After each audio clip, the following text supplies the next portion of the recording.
start at 1:30.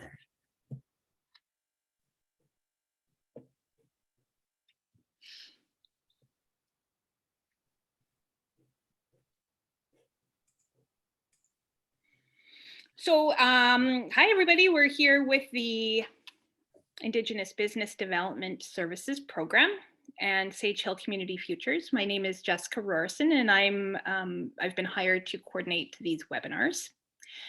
Before we get started, oh, sorry. I just thought I saw something in the chat, but I did not. Before we get started, I just wanted to say, just do a land recognition. As we gather here today, we acknowledge that we are on Treaty 6 territory and the homeland of the Métis. We pay our respects to the First Nations and Métis ancestors of this place and reaffirm our relationship with one another. Today we have Tahira. How do you say your last name? Is it Fideli? Fideli, yeah. Okay, Fideli. So we have her here today, and our topic is, should I borrow, or is it time to borrow? So Tahira is going to take it from here. Hi, everyone. And since we have a small group, feel free to come on. I might make this more of an interactive session. Would love to see your face, but I totally understand if it's not possible right now. And yeah, feel free to jump in with questions as they come up. I'm going to share my screen.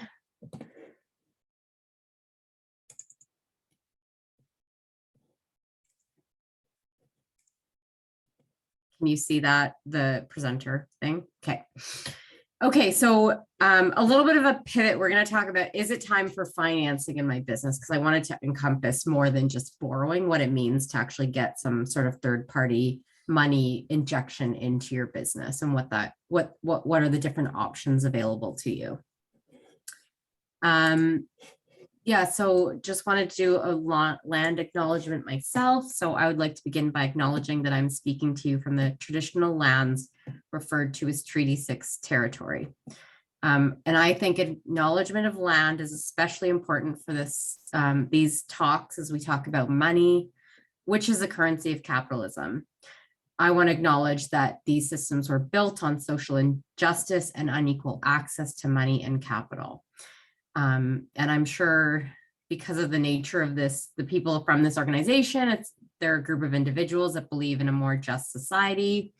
And so that can serve as an extra motivation to keep and grow your money in your business so you can catalyze the change that is needed in our city, our province, our country, our world.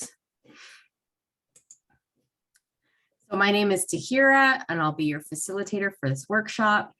I'm a CPA, and for the last 3 years, I've been supporting entrepreneurs and visionaries in managing their business finances and growing their profitability through financial strategy sessions, part-time CFO services, monthly group coaching, and business tax services. I'm also part owner of the Well Collaborative, which is a network of women entrepreneurs to connect with as they dream, grow, and scale their business. I just want to say that this is a safe space to ask questions. There's no prior knowledge required for anything I'm going to talk about. So if anything doesn't make sense, please feel free to jump in, ask questions, stop me at any time.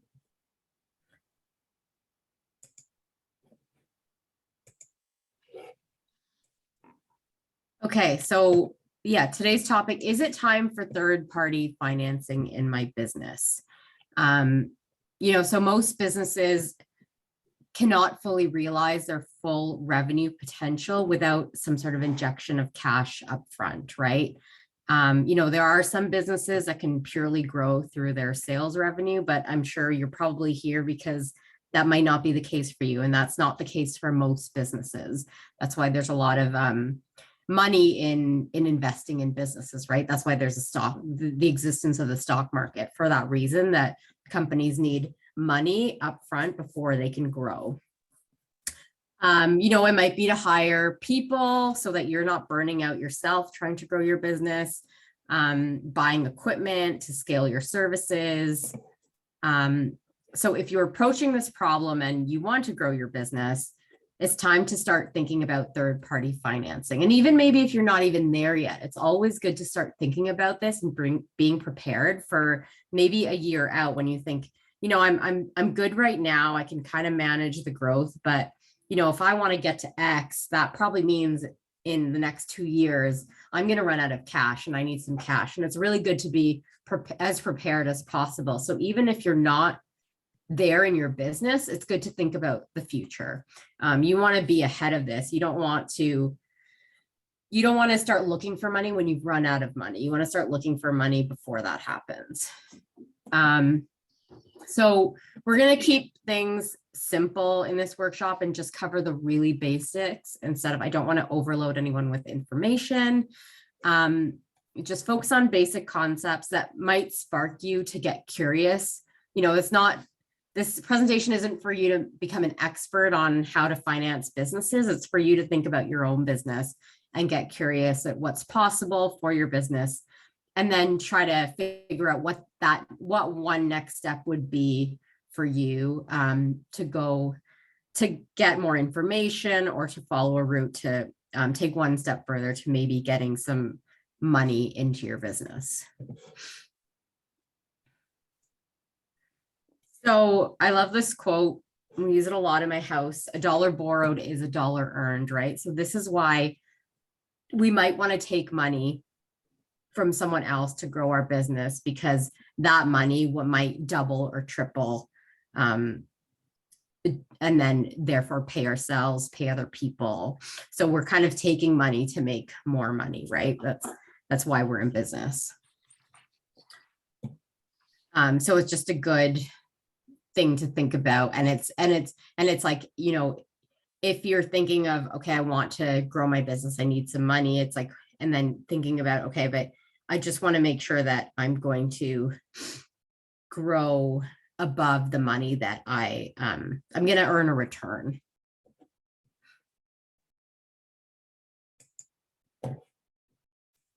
Okay, so again, why would we seek financing for our business? So I touched on it already.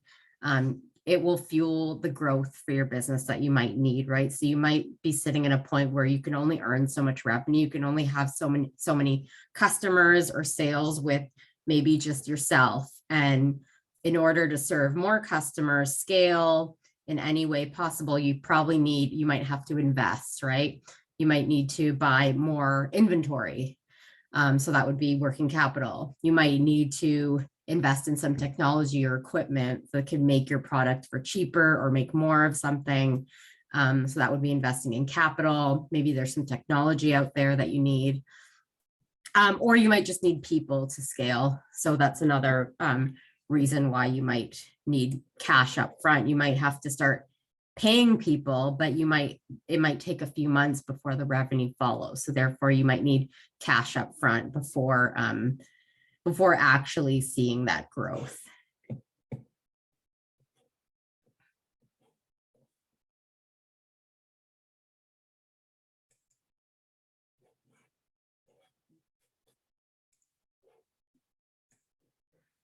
Okay, so there's really two types of financing for businesses. There's mostly only two. You can have some hybrids, but these are the two basic types of financing you might get for your business. So the first is debt, right? So that's borrowing a sum of cash. So someone lends me money, like a bank. Say they give me $10,000 and then they say you have a repayment period, an amortization period of 5 years. And then there's some interest. So say it's 5% interest, right? So every month for the next 5 years, I'm going to be paying off that lump sum that I borrowed, and then I'll be paying interest on that, right? So the structure of this type of borrowing or financing is you get the money up front, you repay it over a period of time with interest, okay? And then there's equity. So this is when an investor will, you take cash from an investor in return for shares of your business. So the investor will then have some sort of stake in your business, right? So that's how they will actually be rewarded for that investment, either through dividends that your business generates, maybe. So those are like after profit cash left over that you might distribute, or you might sell your business one day in the future and they'll realize a gain. So they bought these shares for X amount. In the future, you sell your business, their shares are going to be worth more. And then how they get returned for that investment is a difference between what they bought your shares at and what they're going to sell your shares at. Any questions so far? Okay.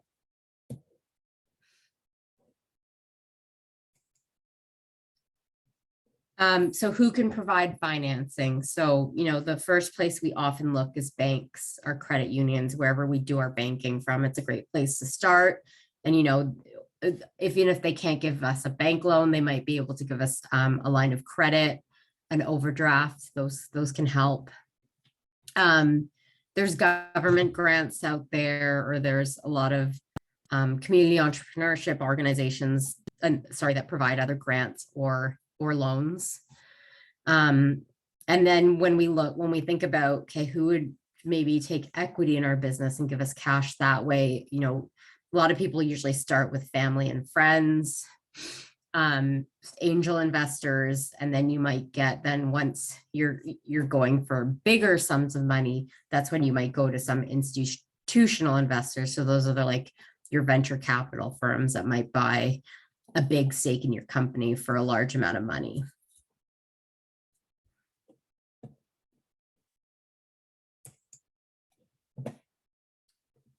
Okay, so just wanted to do a comparison of when you might use debt and when you might use equity. So both of them are good at different times in your business, or depending on the nature of your business. So both debt and equity have an associated cost, which is essentially what the investor will get as a return for giving you cash. They're expecting to give you cash today and then get more cash in the future, right? So for a loan, that looks like the interest they're earning. And then for the equity investor, they're looking for one day to sell their shares at a higher price, or to get paid dividends every year from the profits the business generates.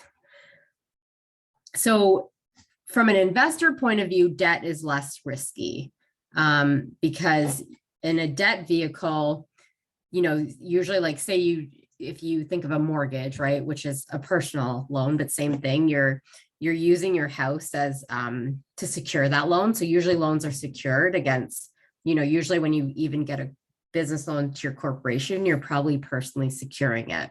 So even if you can't repay that loan, the bank or the lender might be able to seize some assets. So because it's less risky to whoever's giving you money, it has a lower cost. So the return to the investor will be lower from debt usually than equity, because there's less risk, right? When someone's funding your business, so say I'm getting an equity investor in my business and I say, will you give me $5,000 and I'll give you 5 shares in my business? It's always a bet, right? They don't know they're giving you that money because you've shown them some sort of model that shows that, this is how much this company will be worth in the future, and therefore they will make this return, but nothing's ever guaranteed. Venture capitals firms, when they invest in companies, they kind of run the rule of thumb that out of the 10 companies they invest in, one will probably recover all the money they invested and then also make them a big profit, and the other 9 probably they'll never see their money again. So it's a risky endeavor. So higher cost, and how the investor or how you pay for that, because you're not actually paying interest. How you're paying for that is you're giving up some money that you would have earned because you have now less stake in the company, right? So if you sell a company and you owned 100% of the company, you'll make more than if someone else owned 20% of the company. So that's essentially how the investor, the equity investor, is getting repaid for their investment. Please chime in if I'm losing anyone, or if there are any questions, if I can make this more clear.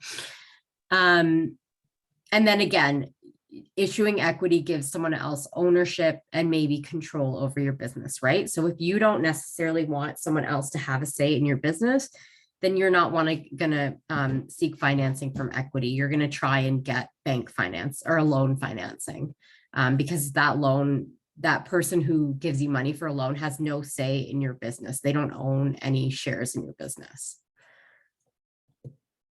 And even with an equity investor, there's so many different types of shares. So you can, and it all is part of making the deal with the person, but they could have like non-voting shares. They can have a separate class of shares that gives them only so much say, like a limited amount, but then that's always a negotiation, right? They probably will want some sort of say if they're to steer the company if they're investing in it.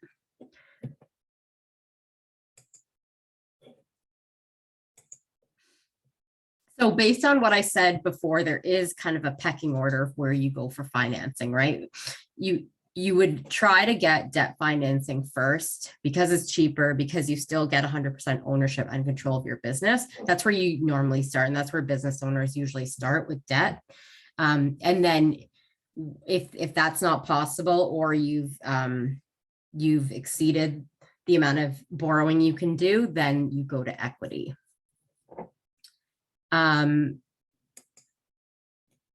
But okay, I'll get into that. So considerations when choosing debt versus equity. So some things to think about if you're thinking, okay, I'm not sure which one I should choose. So you're trying to match your funding with your future cash flows, right? So if I have a business and I need some money up front to say or I need to purchase more inventory, say I sell t-shirts.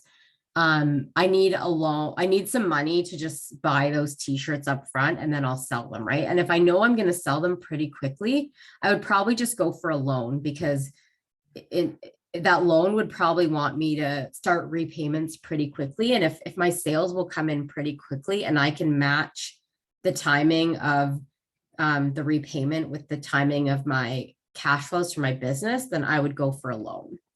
On the other hand, if I was, say take tech companies, right?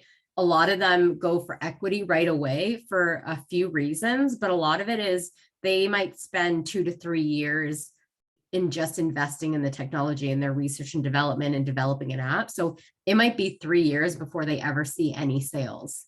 And that's why they'd probably not qualify for loan financing, because loan financing, you need to start monthly payments right away. But these companies that are hiring developers, they won't have any cash flow for a few years to be able to make any sort of debt payments. And then the cost of acquiring capital. So again, what we talked on earlier is debt is cheaper than equity. So that can affect which one you would choose. Usually, you want to choose a cheaper one that's available. And then your risk factor. So this is something that an investor they'll match the level of risk that they see with your company with the level of return they're seeking. So that would look like increasing the interest rate on your loan, or negotiating like a lower share price so that they have an opportunity to make a gain in the future. And again, on the risk, and the flip side is to you as a business owner, you might think, okay, which one's riskier for you? Is it riskier for you to take is it too risky to take a bank loan that might have a lien on your personal home, that you think that's, I'm not guaranteed that this is going to work out. And if so, I don't really want to lose my house in that process. So am I better off trying to go seek some investors who would take shares in my company and grow the business that way? So it's like, it has a lot to do with comfort levels, right? What are you comfortable with. Some people just don't want the risk of loans because they don't want the risk of bankruptcy. Can I just ask you, so what would be the difference then with getting, let's say, a line of credit instead of a loan? Are you going to tell me? Yeah, a line of credit would still be in that Oh. borrowing category. Okay. Yeah, because you still have to repayment and there's interest.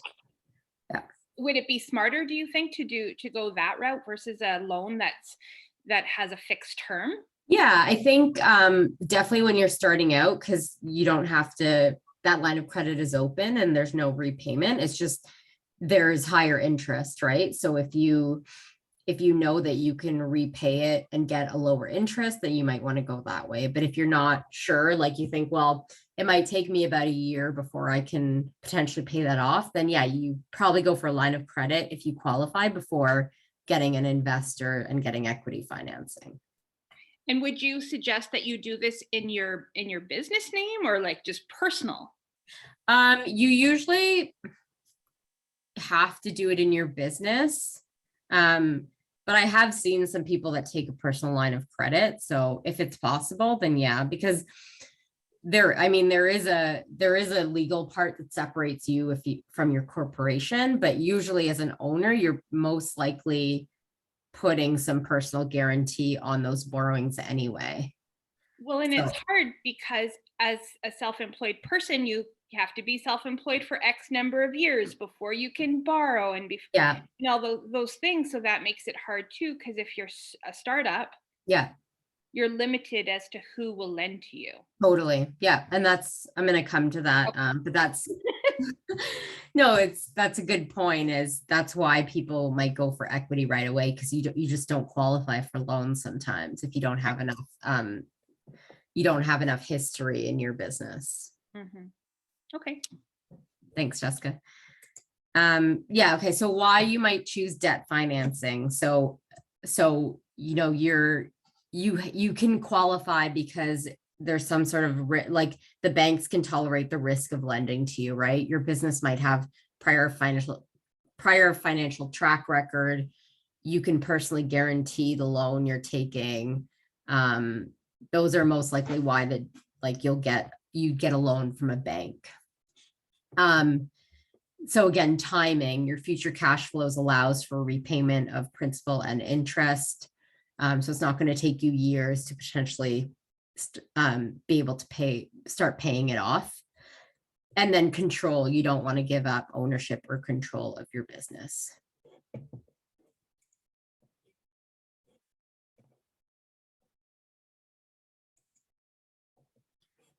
And then why you might seek equity financing. So exactly what Jessica, you just mentioned, a lot of people are just not eligible for borrowing money. So because you've had no earnings in your business yet, even a bank, and there's different levels of borrowing. You're going to get the best interest rates with the bigger banks, but a lot of people don't qualify. So you might go to a credit union, or who are like more geared towards helping small businesses, or then you might go to BDC. They're a bank that's kind of often they have more risk tolerance with lending to small businesses. And then you may not have cash flow for debt repayments. Again, I touched on this, but just reiterate, that's why startups go for equity financing, because they know they can scale. There's like an infinite amount. Their startups are mostly of the nature where there's like a global market that they're trying to serve. So that there's that scale out there. But it might take a couple of years, and you can see the steps. You just need a big sum of cash up front. And, that's just not possible if you have no revenues. The banks aren't going to give that money up. So you go to equity financing.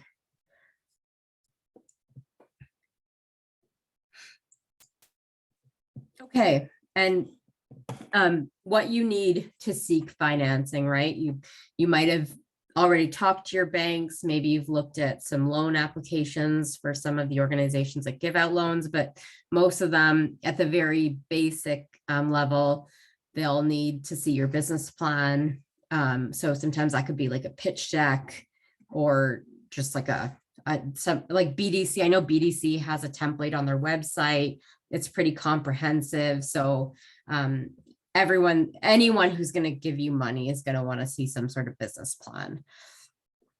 Things like what problem are you trying to solve? Who's your market? What's your marketing strategy? What's your financial model? Like a competitive analysis, how you're above your competitors, what's the overall total market size of this, your business. Historical financials. So if you've already been operating, and you're going for some sort of loan financing, they'll probably ask to see your prior year financial statements. They might ask that these be issued by your accountant. So just start getting those things in ready. That might mean starting to record stuff in a bookkeeping software if you haven't already, just so that those then are really easy. That's really information that's easy to pull. And then future financial projections. So they'll want to see, well, if they're lending you money for the next 3 years, what do your next 3 years look like in terms of how much money will come in? And less importantly than that, they probably want to know just how much you're planning on spending.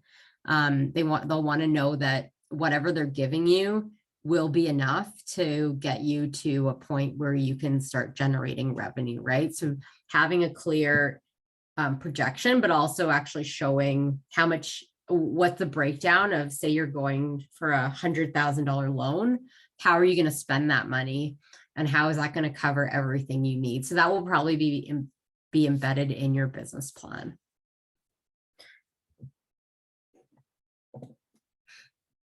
Any questions there? Has anyone been through this process already and want to share what they've done or what they've learned? I know it can be it is a long process to get money in. It's not easy. It can take weeks. And I think the hard part is that sometimes it takes you away from your business, all the energy you spend on this. And then by the time you might be close to getting some money in, your business has taken a hit because it takes so much of your energy. So I guess if you haven't been through this process before, I would say maybe some advice is get to a point where you can kind of hand off a lot of your operations to someone else, if you can, because once you're applying for financing, that could be like a full-time job for a little bit.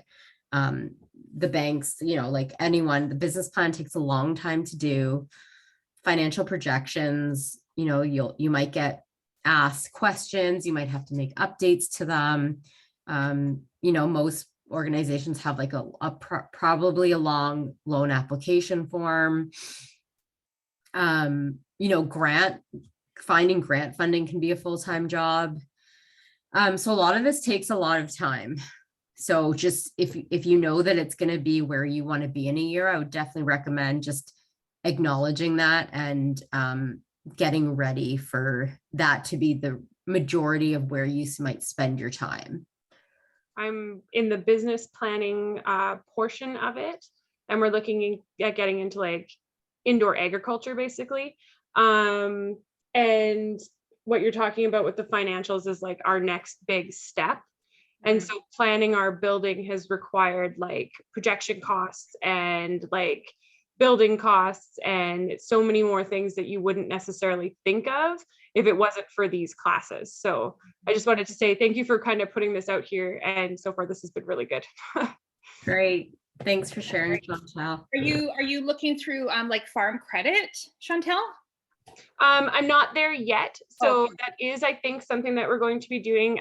Also being a woman and a woman with ADHD, I tend to fall into that disabilities sector as well. And then also women in agriculture. So we're still trying to figure out where is going to be the best place to throw our $600 essentially for them to do all the grant funding and find all of that. So we just want to make sure we have our business plan together first. Awesome. We've been working with Square One Sask. Oh yeah. Yeah, and they've been really good so far. So if you need to plug a business plan group, they are really good. Their webinar was really good. Oh, that's That's great. great. It's always good to share resources that have worked really well. Mhm. Yeah, and that same thing goes for grants, right? Grants are like monsters of applications. I'm so in awe of all these people that win a lot of grants because I just think, wow, like that takes a lot of time, and you're probably just spending I think these people are up all night because you're running your business all day. Yeah, I wish there was a different way of doing this, but there isn't yet. Mhm. Okay. Um, And then this is just the last thing I had for you. So funding resources. As I mentioned, BDC, and they have really good resources. I really like their newsletters. They're really informative. They just had a really good one about the like 12 mistakes when borrowing money. Mm. And I think the most important thing was like people just, again, what I said before is people, it's always good to have money in place before you need it. So, even if you're doing great right now, go to the bank and ask them if you can have a line of credit in place and an overdraft. Just so then if you need it in a few months' time, you're not sure if you're going to make payroll. Oh, I already have that as a buffer. So I'm not like, you're not sweating. I think it's so important. And because I see businesses and then they're sometimes other people can hold you back, right? You need your financial statements from your accountant to get this loan in place. Well, guess what? If you need those financial statements from your accountant in April, they're so busy. You're not going to get things in time if you ask them last minute. So being prepared is so important, and having avenues of where you get and this comes back to, I think, like continuously staying on top of your numbers and doing forecasting, right? Like, yeah, I know what's in my bank account right now, but do I know how much I'm going to generate in sales over the next 6 months? And maybe that's not certain, but do I know what my expenses are going to be over the next 6 months? And do I have a low estimate, say things don't work out the next 6 months? I have a bad 6 months, because we know that retail this year has been hard for a lot of people, right? Retail sales have been down. Inflation's going up. So great time that probably a lot of people are just suddenly realizing they need financing to cover them in these periods where sales are down, costs are going up. But if we can be more robust and prepared for these situations, and yeah, we don't know when they're going to come, but just know that there's going to be times in our business where, things are down because of things we can't control. And how do we become more bulletproof? And that's what's going to set us apart from our competitors, right? In these times when we can keep going. Because it affects everything in your business, right? At the end of the day, it affects how you're showing up in front of your customers. So these are like really important competitive advantages, even just having access to money.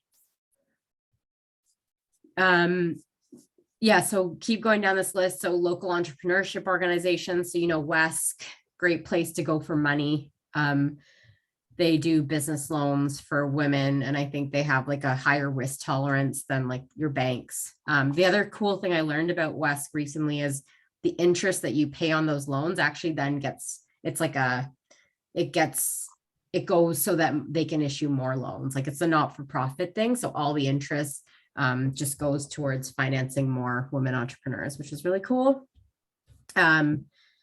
And then, yeah, just resources, Community Futures, great resources. And then you guys have business advisors too, right, Jessica? And loans too, yeah, Oh, for rural. So you need to be operating your business in rural Saskatchewan, and you may be eligible for about 150,000 and sometimes more. But they do character lending too, right? So it's based on your business plan and not necessarily your past life prior to entrepreneurship, which is always good. Yeah, so there's a lot, and they also have business plan templates and all that stuff as well. Cool. And that was all through WESC. That's through Community Futures. So if you're rural, Okay. yeah, Community Futures is great. Awesome. Tisdale is our branch out here. So Okay, yeah, good. And then there's Clarence Campo Development Fund. Do you know much about that, Jessica? I do, yeah. So again, Clarence Campo is specifically for Métis entrepreneurs. Okay. You can be located anywhere in the province, but again, it's a loan application. They have different types of loans. So they have one geared like females or micro and different things. But again, business plan is key. Like there's steps and Yeah. like you mentioned, and a lot of paperwork. But again, if you're, if you're Métis and you want to go that route, you can go that route too. At the end of the day, it's about comparing interest rates, and as far as I'm concerned as well, right? Like, and who will lend to you? Yeah. And sometimes people are so desperate for dollars. It's not about the interest rate. It's just about getting some funds injected in their business to grow it and then repay it quickly. So yeah, there's lots of options for sure. Yeah, and then the repayment, the interest rate, and then the repayment. Because if it's like an interest rate of 5 versus 10%, but it's like 5 years versus 10 years, and there's no way you can cover the installments for 5 years. You might need to take the 10 years. So yeah.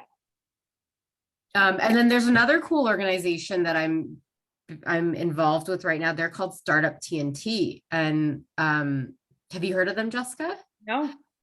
So they're essentially a pool of angel investors that come together so they can all pool small amounts of money, but then give enough of a check for a company to, get them through their like pre-seed round. Okay. So they're running like a spring summit right now. And so anyone can just apply and send their pitch deck. And then we went through a round of picking the top 20 companies. And then there's going to be a pitch night this week, actually. So there's going to be like about a month of like pitches and due diligence. And then we're going to write $150K check in Saskatchewan to one company. Wow. And then they do the same thing in Edmonton, Calgary, and Regina. Or no, sorry, Regina is all Saskatchewan. It's all Saskatchewan investors are picking a Saskatchewan company, and then they have the same thing. And they're all about like having fun and meeting. So they have like a happy hour every week where anyone can go, but it's for investors and business owners just meet and like, because a lot of these are relationship driven. So yeah, it's a really cool, neat idea, and they're growing, but it's a cool thing it's a cool vehicle to give local startups bigger checks. Yeah, absolutely. I was reading about that. It sounds very, very cool. So definitely like a really good program. Yeah. You just need a good pitch deck, and that's all you really need to start the application. It's always good to maybe even like put it in before you might be ready, because I think they'll just say come back next year, and then you can and you might get into the network. The guys that run it here are great. They're always happy to like meet owners for like coffee and give them feedback. So yeah, really cool. Something to explore if you're kind of interested in how the equity investing could look like. No, that's good to know. And then hopefully you might be aware of this, but the government of Canada has one site where they list all their grants, and you can kind of filter, and they kind of go this process of what kind of grant you're looking for. And they list them all. I mean, like the majority of grants are not for profit, but there's a few probably a year that come through for profit, like especially like the women entrepreneurs.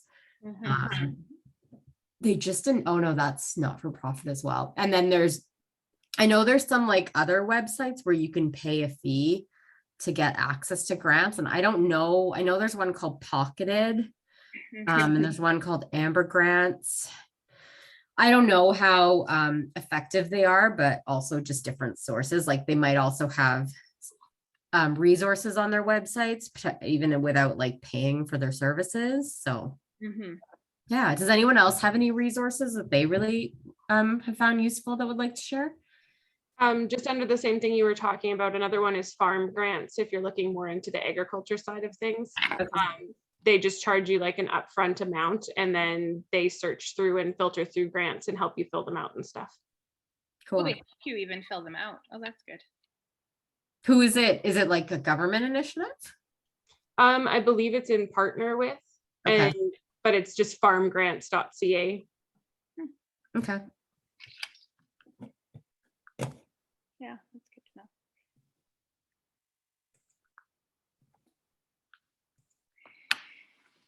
Yeah, and then just any other questions related to getting money into your business, or getting financing.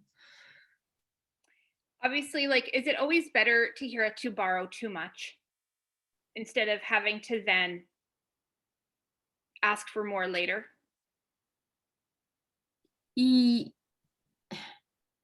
I think I'd say yes with the caveat of like, okay, what is too much, right? Because you don't want to be paying, you don't want to unnecessarily paying interest, but yes, I would say, maybe put in like a 10 to 15% buffer. Definitely. It falls under that, like, like even with West, they'll loan you up to 150K. And so maybe it's applying for that 150K, but when it comes down to it, say you might only need 100 right now. Say I'm only going to take 100 right now. Can we just make sure that other 50K is available if I need it in the next 6 months? Right. Okay. Yeah. No, that makes sense. So we're looking at building a building essentially. So that would be part of our startup costs. What we're trying to figure out for funding right now, like we're just getting up to like the cash flow portion of it and like actually working through all of that. But in our startup costs, like there's equipment and machines that are required, and like there's quite a bit of setup cost for the facility. So obviously we need our cash flow and our break-even analysis and everything like that to even make this completely possible. However, when I'm looking at, going in for a loan, do I bring them that kind of breakdown of the amount? Like say we're asking for $250,000. Are they going to want to see like your itemized individual breakdown? And will they want to see like paybacks on individuals or paybacks on as like a whole? They'll probably want some sort of itemization, whether it's like a general equipment category. And maybe, if the larger items broken out, they'll want to see some sort of breakdown of how you're going to spend the money. And then I think you always start with giving them general information and then they'll always come back with questions. So it's like always start by, don't give them too much, because then they'll always come back with questions, and then they'll come back with like really annoying questions. So it's like, give them as little as possible, that then they'll might come back with questions and you're already prepared to answer them. Okay, so basically just have all your evidence so that like you're basically handing them your front page of your business plan to start out and then diving deeper in as you go. Yeah. Okay, sounds good.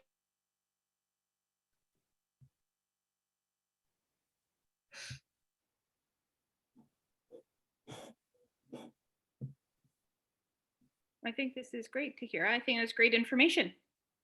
Great, thank you. Yeah, I know I've been having a lot of these conversations with women these days of what does it actually mean to get investment in my business. I know it's not something when you're starting out, you think not something that's for you, it's for everyone else out there, but it is for everyone. So and we all need it to reach that growth in our business. And actually the last thing I want to say is it's also personal choice, right? I also want to say is like, don't get swept up with like, oh, I have to keep growing and I need to keep taking money because that's the only option, right? There is an option too of staying at whatever size is manageable for you, right? It's, I think it's stressful. Taking large amounts of money is stressful. And I think people, as you do it more, it's like a muscle, you flex it, then it gets normal. So it's like, maybe you start, just be careful of like taking too much on. Mm-hmm. Just ask yourself, is this what I really want before you do it? I think that's the main thing, is don't think that you have to do it, because there's no there's no, like, it's not true that you're either, like, if you're not growing, you're shrinking, right? You can run a sustainable business that that just continues to maybe, give yourself a salary. Mm-hmm. Just like figuring out what the right growth for you is and then going after that. Mm-hmm. Yeah, that's nice. Mm-hmm. Because once you're committed to these dollars that you're borrowing, you're committed, right? Yeah. And you need to pay them back. Yeah. So it needs to be attainable. Yeah. And realistic. Yeah. Yeah. Yeah. Be realistic. Mm-hmm. Yeah. So it just, thank you again for having me, Jessica. It's you're always welcome. a pleasure doing these. My email address is here if you have any more questions. I run a monthly group called the Money Club. It's on my website. And if you're looking to get better at running your business finances, I've designed a group where we meet every month, and for 2 hours. The first hour we it's like a learning session, so I talk about a topic that's relevant to business owners running their own, managing their own finances. And then the second hour is a working session, because I know as business owners, like, the finance piece is like the last thing we do. And sometimes it's months before we get things done. So this is like a monthly container for you to be able to work on your business finances every month and to have some dedicated time. And then we all work on Zoom, and then I'm there to answer questions too. If you have questions about your bookkeeping or accounting or taxes, I'm there for the hour. That's great. Well, thank you very much. Thank you. And yeah, feel free to reach out to me. And yeah, I'm here if you have any more questions. Thanks so much. Bye.